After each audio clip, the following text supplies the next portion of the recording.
ਵਿੱਚ ਚੈਲੰਜ ਹੈ ਕਿ ਉਹ ਕਿਸ ਤਰ੍ਹਾਂ ਹਕੂਮਤੀ ਰੱਟ ਨੂੰ ਚੈਲੰਜ ਕਰਨ ਤੇ ਜਵਾਬ ਦੇਣਗੇ। ਤਾਂ ਅਸੀਂ ਇੰਤਜ਼ਾਰ ਕਰਦੇ ਪਏ ਹਾਂ ਕਿ ਕਦੋਂ ਇਹ ਫਾਇਰਿੰਗ ਕਰਨ ਵਾਲਿਆਂ ਦਾ ਵੀਡੀਓ ਪੈਗਾਮ ਜਾਰੀ ਹੋਏਗਾ। ਇਕਲੌਤੇ ਪੁੱਤਰ ਨੂੰ तो हाथ धोने वाले प्यो ਨੂੰ इंसाफ किदों मिलेगा। खैर सब तो पहले मुश्ताक साहब साडे नाल मौजूद ने, सन न्यूज़ के क्राइम रिपोर्टर भी ने, ते सब तो पहला कुछ तफसीलात जान लेने आ। मलिक साहब दस्सिया जे कि होया की असल वाकया शिजा इस तरह है कि फेज 9 डी ब्लॉक DHA पोश एरिया इत्थे पहले तो बड़े अरसे तो अमीर घरां दे लड़के लड़कियां एक पार्टी करते हैं तो पार्टियां रोज़ ही तकरीबन होंदियां ने, क्योंकि इस काम में कोई गरीब बंदा नहीं बल्कि जिन्हां लोगों के घरां ते बख्तां दी दोपहर है वो लोग ये काम करते हैं। करोड़पतियां दे पुत्तर अरबपतियां दे पुत्तर ते धीआं इत्थे आंदे ने। इत्थे मॉडल गर्ल्स जिहड़ियां लड़कियां नूं बुलाया जांदा है ते लड़कियां लड़के मिल के पार्टी करते हैं, नशा करते हैं उस पार्टी विच। ते उन्हां पार्टियां दे विच ज़ाहिर है ਜਦੋਂ लड़कियां लड़के इकट्ठे होणगे तो उत्थे मसले मसाइल भी होंदे ने, नशे तो लड़ाई, कुड़ियां तो लड़ाई, ये तेरी है ये मेरी है, इस गल दी लड़ाई। तो इस लड़ाई का नतीजा फिर मौत तक जा पहुँचता है। तो जिहड़े लोग उस पार्टियां दे विच शामिल होंदे ने ज़ाहिर है उन्हां दे हत्थ पिछे लंबे होंदे ने, प्यो तगड़े होंदे ने, प्यो उन्हां दे अमीर होंदे ने, ते प्योआं दी भी पिछों शह होंदी है उन्हां नूं। ते उस हवाले नाल फिर पार्टियां 'च बह ते जांदे ने।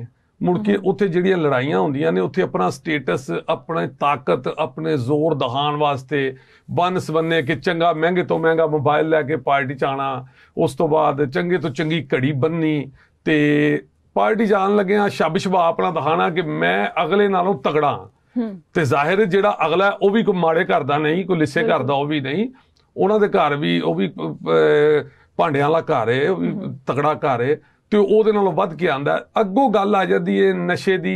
ਇੱਕ ਪਾਸੇ ਨਸ਼ਾ ਕੀਤਾ ਹੁੰਦਾ ਹੈ, ਦੂਸਰੇ ਪਾਸੇ ਕੁੜੀਆਂ ਨੂੰ ਬੁਲਾਇਆ ਹੁੰਦਾ ਹੈ। ਉਹ ਕੁੜੀਆਂ ਦੀ ਰਗਬਤ ਕਿਹਦੇ ਨਾਲ ਹੈ, ਉਹ ਕਿਹਦੇ ਨਾਲ ਸੈੱਟ ਹੈ। ਇਸ ਹਵਾਲੇ ਨਾਲ ਫਿਰ ਜੰਗ ਜਿਹੜੀ ਉਹ ਆਸਤਾ ਆਸਤਾ ਖਲਸ਼ ਪੈ ਜਾਂਦਾ ਦਿਲ ਦੇ ਵਿੱਚ ਕਿ ਇਹ ਬੰਦਾ ਜਿਹੜਾ ਹੈ ਇਹ ਉਸ ਕੁੜੀ ਨਾਲ ਸੈੱਟ ਹੈ ਜਾਂ ਕੁੜੀ ਉਹਦੇ ਨਾਲ ਇਹਦੀ ਰਵਾਬਤ ਵੱਧ ਗਿਆ ਜਾਂ ਉਹਦਾ ਤਾਲੁਕ ਵੱਧ ਗਿਆ। ਤੇ ਉਸ ਹਵਾਲੇ ਨਾਲ ਇਹ ਦੁਸ਼ਮਣੀ ਪੈਂਦੀ ਜਾਂਦੀ ਹੈ। ਮੇਰੇ ਖਿਆਲ ਨਾਲ ਇਹ ਜਿਹੜੀਆਂ ਡਿਫੈਂਸ ਦੀਆਂ ਪਾਰਟੀਆਂ ਨੇ ਨਾ, ਇਹ ਕੋਈ ਪਹਿਲੀ ਵਾਰੀ नहीं होया, पहले भी कई बारी लड़ाइयां हो चुकी ने। थाना डिफेंस दे चूंकि कैंट एक डिवीजन है जिन्हां दे SP कैप्टन रिटायर काजी अली रजा साहब अजकल उन्हां दे कैंट दे SP ने।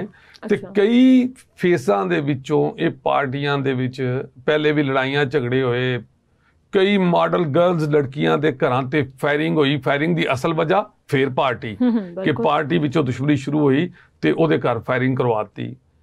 ये मुकदमे भी दर्ज होए, लेकिन तुहानूं मैं पहले ही दसिया कि बख्तां दी दोपहर है उन्हां लोगों दे, क्योंकि ये कोई पार्टी कोई आसान नहीं हुंदी।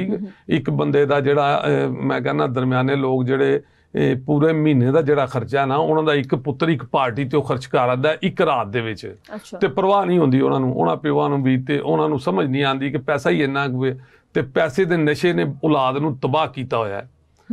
ਇਹ ਵਾਕਿਆ ਵੀ ਇਸੇ ਤਰ੍ਹਾਂ ਹੋਇਆ ਕਿ ਫੇਜ਼ 9 DHA ਫੇਜ਼ 9 ਦੇ ਵਿੱਚ ਮੀਆਂ ਆਦਲ ਰਸ਼ੀਦ ਸਾਹਿਬ ਜਿਨ੍ਹਾਂ ਤੇ ਵੀ ਬਖਤਾਂ ਦੀ ਦੁਪਹਿਰ ਹੈ, ਚੰਗਾ ਕਾਲਜਾਂ ਦਾ ਸਿਲਸਿਲਾ ਉਹਨਾਂ ਦਾ, ਸਕੂਲਾਂ ਦਾ ਸਿਲਸਿਲਾ ਤੇ ਚੰਗਾ ਧਨੌਲੇ ਵਾਲਾ ਘਰ ਹੈ, ਖਾਂਦਾ ਪੀਂਦਾ ਘਰ, ਮਾਲੋ ਦੌਲਤ ਉਹਨਾਂ ਕੋਲ ਵੀ ਬੜੀ। ਉਹਨਾਂ ਦਾ ਇਕਲੌਤਾ ਬੇਟਾ ਅਹਿਮਦ ਜਾਵੇਦ, ਉਹਨਾਂ ਦਾ ਇਹ ਇਕੱਲਾ ਉਹਨਾਂ ਦਾ ਪੁੱਤਰ ਸੀ ਤੇ ਕੋਈ 2 ਸਾਲ ਪਹਿਲੇ ਉਹਦੀ ਸ਼ਾਦੀ ਹੋਈ ਸੀ। ਇੱਕ ਮੀਆਂ ਆਦਲ ਰਸ਼ੀਦ ਸਾਹਿਬ ਦਾ ਪੋਤਾ ਵੀ ਹੈ, ਮਜਵੇਦ ਦਾ ਇੱਕ ਬੇਟਾ ਵੀ ਹੈ ਜਿਹੜਾ ਪਤਾ ਲੱਗਾ ਉਹ ਵੀ, ਤੇ ਨਾਲ ਅਬਦੁੱਲਾ ਅਬੂ ਬਕਰ ਮੋਇਜ਼ ਤੇ ਤੀਸਰਾ ਬੰਦਾ ਮੀਆਂ ਅਸਦ। ਇਹ ਸਾਰੇ ਯਾਰ ਨੇ, ਇਹ ਸਾਰੇ ਦੋਸਤ ਨੇ, ਇਕੱਠੇ ਪਾਰਟੀਆਂ ਦੇ ਵਿੱਚ ਜਾਂਦੇ ਸਨ ਤੇ ਪਾਰਟੀਆਂ ਦੇ ਵਿੱਚ ਹੀ ਜੰਗ ਸ਼ੁਰੂ ਹੋਈ।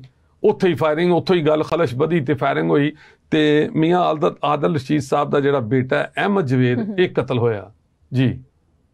ठीक हो गया। अच्छा मलिक मुश्ताक साहब ਤੁਹਾਡੇ ਕੋਲ ਸਵਾਲ ਜਵਾਬ ਮਜ਼ੀਦ ਅਸੀਂ ਕਰਦੇ ਰਹਾਂਗੇ। ਸਾਡੇ ਨਾਲ ਹੁਣ ਸਾਨੂੰ ਜੁਆਇਨ ਕੀਤਾ ਹੈ ਮਾਹਿਰ ਕਾਨੂੰਨ ਰਾਣਾ ਇੰਤਜ਼ਾਰ ਸਾਹਿਬ ਨੇ। अस्सलाम वालेकुम राणा साहब, की हाल चाल ठीक ठाक हो? ਰਾਣਾ ਸਾਹਿਬ ਆਵਾਜ਼ ਆ ਰਹੀ ਤੁਹਾਨੂੰ?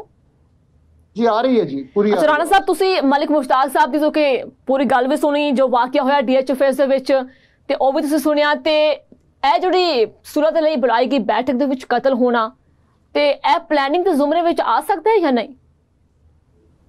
देखो प्लैनिंग होए या ना होए, असल जाना हुंदा अगर तुसी कानूनी तौर ते पुछदे हो ਕਿਉਂਕਿ ਐਜ਼ ਮੈਂ ਲੀਗਲ ਓਪੀਨੀਅਨ ਦੇਣਾ ਤੇ ਉਹਦੇ ਤੇ ਅਸੀਂ ਅਕੋਰਡਿੰਗ ਟੂ FIR ਜਾਣਾ ਹੁੰਦਾ ਹੈ। ਅੱਛਾ FIR ਦੇ ਵਿੱਚ ਕੀ ਲਿਖਿਆ ਹੋਇਆ ਹੈ, ਕਿਉਂਕਿ FIR ਦੇ ਮਤਨ ਤੋਂ ਬਾਹਰ ਅਸੀਂ ਨਹੀਂ ਜਾ ਸਕਦੇ। ਅੱਛਾ ਤੇ FIR ਦੇ ਅੰਦਰ ਜੋ ਵੀ ਲਿਖਿਆ ਉਹਦੇ ਮੁਤਾਬਕ ਚੀਜ਼ਾਂ ਨੂੰ ਜਿਹੜਾ ਹੈ ਅੱਗੇ ਲੈ ਕੇ ਚੱਲਿਆ ਜਾਏਗਾ ਉਹ ਪੂਰੇ ਕੇਸ ਨੂੰ ਚਲਾਉਣ ਲਈ। ਅੱਛਾ ਅੱਛਾ ਰਾਣਾ ਸਾਹਿਬ, FIR ਦੀ ਤੁਸੀਂ ਗੱਲ ਕਰਦੇ ਪਏ, FIR ਦੇ ਵਿੱਚ 5 ਨਾਮਲੂਮ ਅਫਰਾਦ ਨੇ, 2 ਨਾਮਜ਼ਦ ਨਾਮਲੂਮ ਅਫਰਾਦ ਕੇਸ ਨੂੰ ਕਮਜ਼ੋਰ ਤੇ ਨਹੀਂ ਕਰਦੇ? ਦੇਖੋ ਜੀ, ਇੱਕ ਸਾਡੀ ਬੜੀ ਗਲਤ ਜੀ ਰੀਤ ਬਣਾ ਲਈ ਹੋਈ ਅਸੀਂ ਪਾਕਿਸਤਾਨ 'ਚ ਕਿ ਅਸੀਂ ਪੂਰਾ ਖਾਨਦਾਨ ਉਹਦੇ ਵਿੱਚ ਵਾੜ ਦਿੰਦੇ ਆ ਜਿਹੜੀ FIR ਹੁੰਦੀ ਹੈ। ਅੱਛਾ ਹਾਲਾਂਕਿ ਜਿਹੜੀ ਹਕੀਕੀ ਸਟੋਰੀ ਹੁੰਦੀ ਹੈ ਨਾ ਉਹਦੇ ਹੱਦ ਤੱਕ ਰੱਖਣਾ ਚਾਹੀਦਾ, ਕਿਉਂਕਿ ਗੋਲੀ ਤਾਂ ਬੰਦੇ ਨੂੰ ਜਾ ਕੇ 1 ਵਜੇ ਦੀਆਂ 2 ਵਜੇ ਦੀਆਂ ਮੈਡੀਕਲ 'ਚੋਂ ਸਾਰੀਆਂ ਗੱਲਾਂ ਬਾਹਰ ਆ ਜਾਂਦੀਆਂ। ਅੱਜ ਕੱਲ ਜਿਹੜੀ ਉਹ ਵੀਡੀਓ ਜਿਵੇਂ ਇਸ ਵਾਕਿਆ ਦੀ ਵੀ ਆਈ ਹੋਈ ਹੈ ਤੇ ਵੀਡੀਓ ਤੋਂ ਸਾਰੀਆਂ ਗੱਲਾਂ ਪਤਾ ਲੱਗ ਜਾਂਦੀਆਂ ਹੁੰਦੀਆਂ। ਉਸ ਤੋਂ ਇਲਾਵਾ ਸ਼ਹਾਦਤ, ਉਸ ਤੋਂ ਇਲਾਵਾ ਮੈਡੀਕਲ ਰਿਪੋਰਟ, ਫੋਰੈਂਸਿਕ, ਸਾਰੀਆਂ ਚੀਜ਼ਾਂ ਦੱਸ ਦਿੰਦੀਆਂ ਹੁੰਦੀਆਂ ਕਿ ਵੀ ਇਹ ਕਸੂਰਵਾਰ ਹੈ ਤੇ ਇਹ ਬੇਗੁਨਾਹ ਹੈ। ਤੇ ਇਸ ਲਈ ਗੱਲ ਤਾਂ ਇਹ ਹੁੰਦੀ ਹੈ ਕਿ ਤੁਸੀਂ ਅਸਲ ਬੰਦਿਆਂ ਨੂੰ ਵਿੱਚ ਰੱਖੋ ਤੇ ਬੇਗੁਨਾਹਾਂ ਨੂੰ ਉਹਦੇ ਵਿੱਚ ਨਾ ਪਾਓ। ਮਗਰ ਇਹ ਹੈ ਕਿ ਇੱਕ ਰੀਤ ਚੱਲੀ ਆ ਰਹੀ ਹੈ ਕਿ ਵੀ ਇੰਨੇ ਕੁ ਬੰਦੇ ਨਾਲ ਰੱਖ ਲੈਂਦੇ ਨੇ, ਮਗਰ ਫਿਰ ਵੀ FIR ਦੇ ਵਿੱਚ ਜਿਹੜਾ ਅਸਲ ਮੁੱਦਾ ਇੱਕ ਅੱਧੇ ਬੰਦੇ ਤੇ ਹੀ ਪਾਇਆ ਹੁੰਦਾ ਹੈ। ਤੇ ਜਿੱਥੋਂ ਤੱਕ ਗੱਲ ਹੈ ਵਾਕਿਆ ਦੀ, ਦੇਖੋ ਇਹਦੇ ਲਈ ਜਿਵੇਂ ਤੁਸੀਂ CCD ਵਾਲਾ ਡਰਾਮਾ ਸ਼ੁਰੂ ਕੀਤਾ ਜਾਂ ਦੂਜੇ ਹੋਰ ਨੇ, ਗੱਲ ਇਹ ਹੈ ਕਿ ਤੁਹਾਨੂੰ ਲੌਂਗ ਟਰਮ ਪਲੈਨਿੰਗ ਕਰਨੀ ਪਏਗੀ ਕਿ ਮੁਲਕ ਦੇ ਅੰਦਰ ਇਹੋ ਜਿਹੇ ਵਾਕਿਆ ਨੂੰ ਰੋਕਣ ਲਈ ਕੀ ਕਰਨਾ ਪਊਗਾ। ਗੱਲ ਇਹ ਹੈ ਕਿ ਇਹ ਨਹੀਂ ਕਿ CCD ਆ ਕੇ ਵਕਤੀ ਤੌਰ ਤੇ ਕੁਝ ਚੀਜ਼ਾਂ ਠੀਕ ਕਰ ਦੇ ਜਾਂ ਕਿਸੇ ਨੂੰ ਤੁਸੀਂ ਕਿਸ ਤਰ੍ਹਾਂ ਇਖਤਿਆਰ ਦੇ ਸਕਦੇ ਹੋ ਕਿ ਇੱਕ ਅਦਾਲਤੀ ਨਿਜ਼ਾਮ ਹੈ।